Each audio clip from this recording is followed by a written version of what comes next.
ஆச்சி மசாலா. எந்த சமையலும் ருசி தேடும் ரகசியம் 20 ரூபாய். அதிமுக பொதுச் செயலருக்கு முன்னாள் அமைச்சரும் அமைப்பு செயலருமான செம்மலை கடிதம் ஒன்றை எழுதியுள்ளார். அதிமுகவிலிருந்து விலகுவதாக அதில் அவர் அறிவித்திருக்கிறார். அதேபோல கற்பூரம் கரையலாம், கட்சி கரையலாமா என்றும் அவர் கேள்வி எழுப்பி நோகுதையா மனசு நோகுதையா என்றும் அவர் குறிப்பிட்டிருக்கிறார்.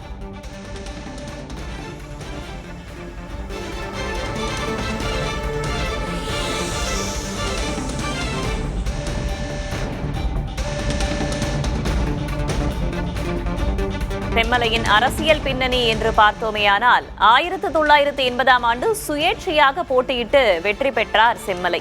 பிறகு அதிமுகவில் தன்னை இணைத்துக் கொண்டார். 1984, 2001, 2016 ஆகிய தேர்தல்களிலும் போட்டியிட்டு அவர் வெற்றி பெற்றவர். முன்னாள் அமைச்சராகவும் இருந்தவர் செம்மலை. தற்போது அவர் அதிமுகவிலிருந்து விலகுவதாக அறிவித்துள்ளார்.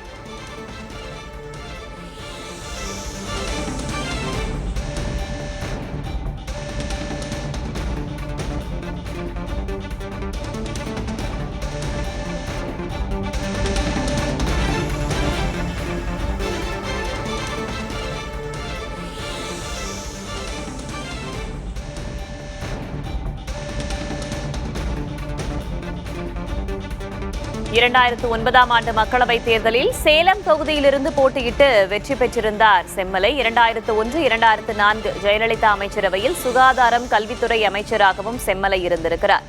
முதலில் 1980இல் சுயேட்சையாக போட்டியிட்டு வெற்றி பெற்றவர். பிறகு அதிமுகவில் தன்னை இணைத்துக் கொண்டார்.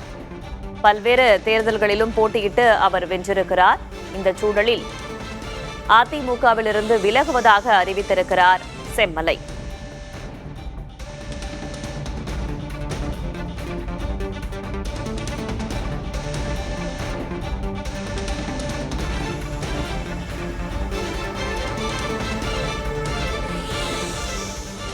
தற்போது செம்மலை செய்தியாளர்களை சந்திக்கிறார், பார்க்கலாம்.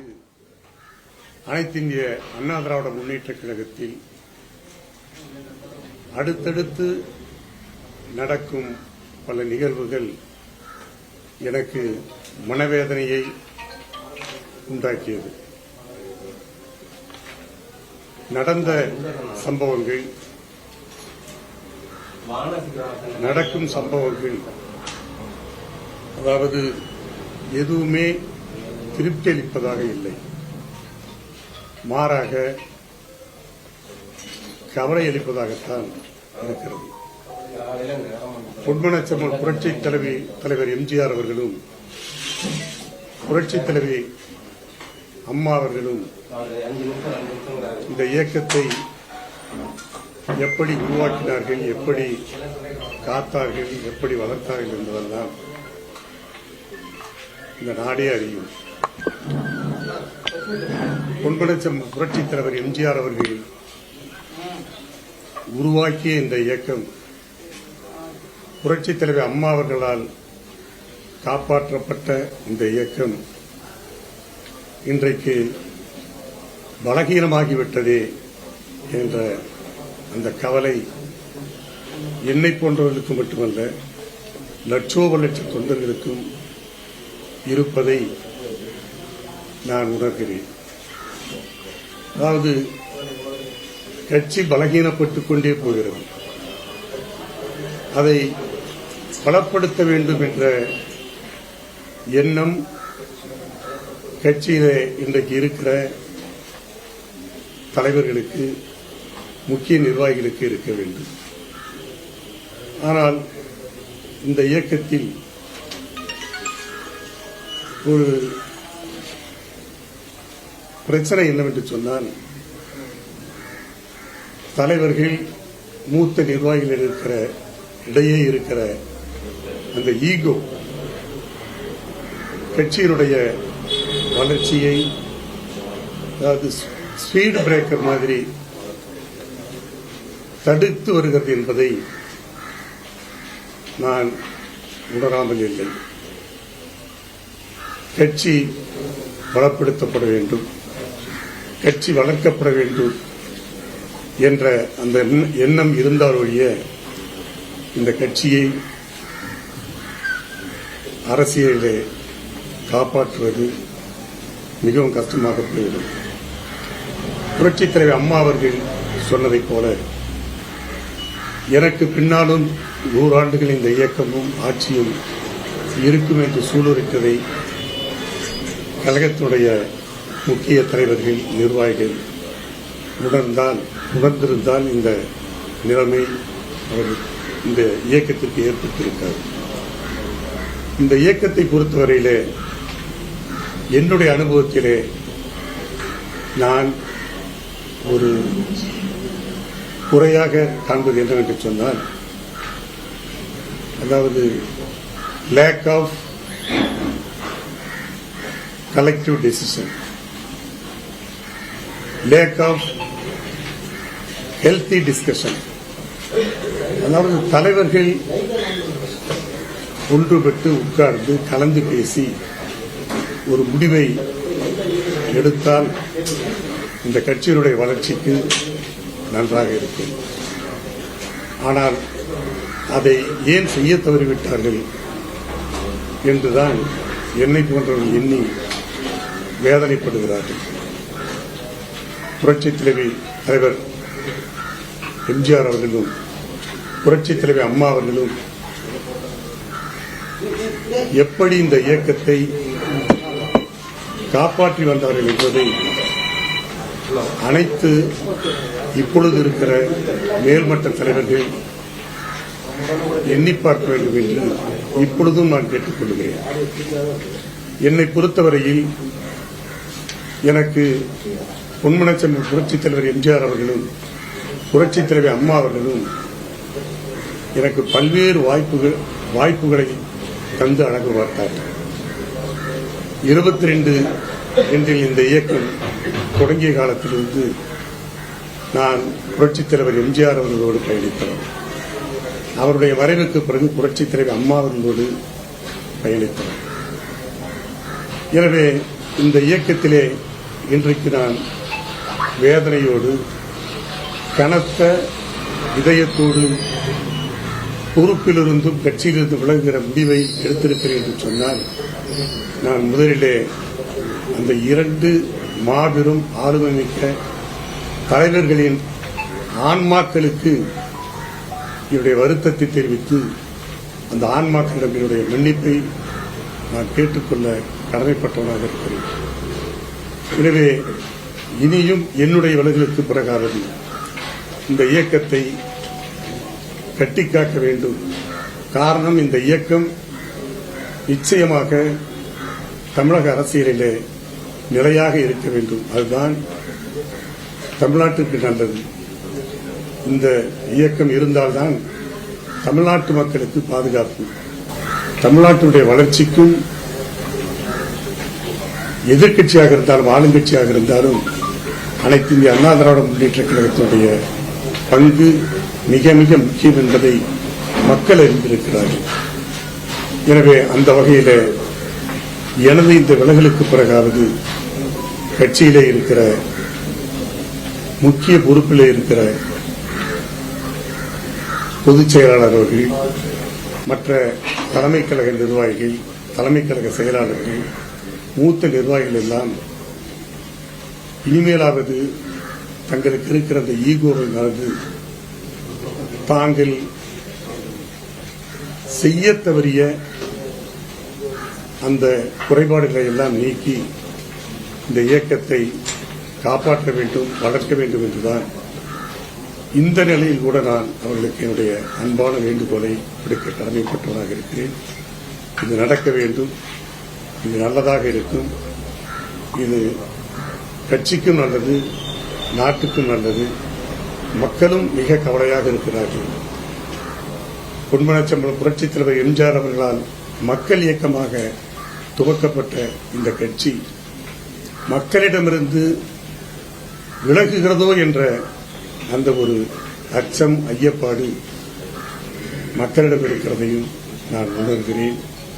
தொண்டர்கள் அதாவது தாயற்ற பிள்ளையாக இன்றைக்கு தவித்துக் கொண்டிருக்கிறார்கள். எனவே கழகத்திலே முக்கிய பொறுப்பில் இருக்கிற நிர்வாகிகள் இதை உணர்ந்து இந்த இயக்கத்தை காப்பாற்ற வேண்டும் என்பதுதான் என்னுடைய வேண்டுகோளாக அவர்களுக்கு வைக்க விரும்புகிறேன். சார், இதுல ஏதாவது சதி பின்னாடி சதி இருக்கு அப்படிங்கிறது அப்படி நான் நினைக்கவில்லை. இதுல சதிக்கு என்ன இருக்கிறது? சதி ஒன்றுமில்லை. சதி என்பதற்கு, அதாவது எங்களுடைய இயக்கத்தை பொறுத்தவரையில் எங்களுக்குள் ஒற்றுமை இருந்தால் போதும். அப்படி ஒற்றுமை இருந்தால் வெளியிலிருந்து எந்த சதி வந்தாலும் அதை எதிர்கொள்ளுகிற ஆற்றல் படைத்தவர்கள் தான் கழகத்துடைய நிர்வாகிகள், கழகத்துடைய தொண்டர்கள். எனவே சதி என்பதை நான் ஏற்க மாட்டேன். சதி எதுவும் நிச்சயமாக இல்லை. எந்த காலத்திலிருந்து இருந்த ஒரு மூத்த நிர்வாகி நீங்க. செம்மலை அப்படின்னாவே அதிமுகவில் அனைத்தும் அறிந்தவர்கள் தான். அந்த வகையில இந்த மாதிரி இக்கட்டான நிலைமையில உங்ககிட்ட கலந்தாலோசித்தாங்களா? இதை பத்தி பேசினாங்களா? அதை பத்தி சொல்லுங்க.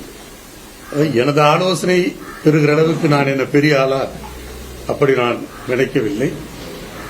என்னிடம் யாரும் ஆலோசனை கேட்கவில்லை.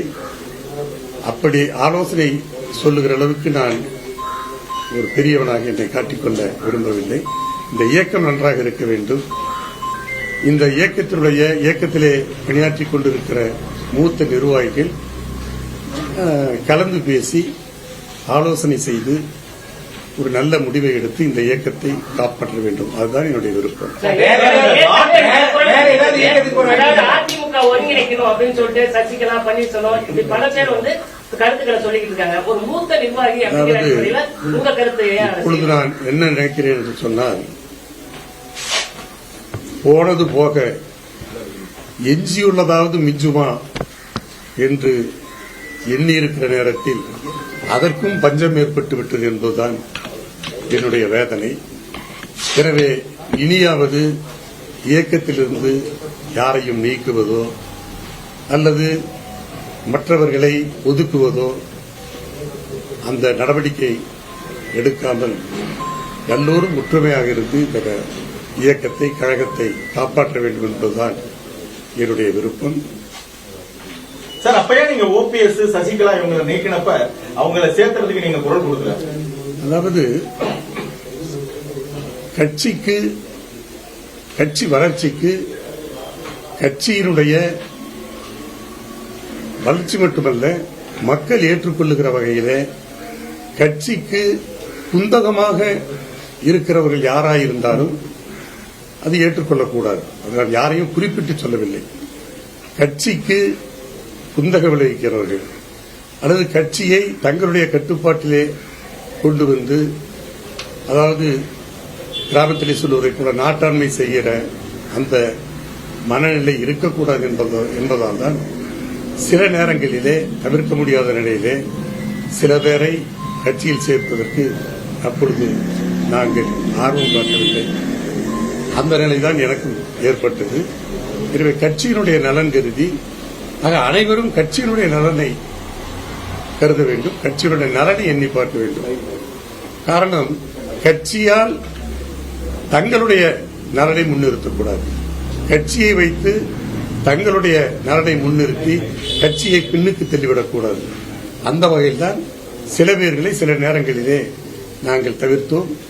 சில நேரங்களிலே அவர்கள் திருந்தி அல்லது ஏற்றுக்கொள்ளுகிற வகையிலே நடந்து கொண்டால் எல்லோரும் சேர்ந்து ஒற்றுமையாக இருந்து இந்த இயக்கத்திற்கு பாடுபடுவதும் நல்லதுதான்.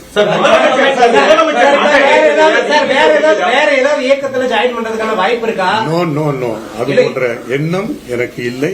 அப்படி இருந்தால் இந்த விலகல் கடிதத்தோடு உங்களை பேட்டி காண மாட்டேன். எனவே வேறொரு கட்சியில் சேர்ந்துவிட்டு உங்களுக்கு பேட்டி கொடுத்திருப்பேன். அந்த எண்ணம் எனக்கு இல்லை. என்னுடைய அரசியலை பொறுத்தவரையில் நான் தெளிவாக ஊடகத்தின் மூலமாக, பத்திரிகை மூலமாக சொல்லுகிறேன். அதாவது என்னுடைய எதிர்காலத்தை காலம் தீர்மானிக்கும். அதான் காலம் தீர்மானிக்கும். அதாவது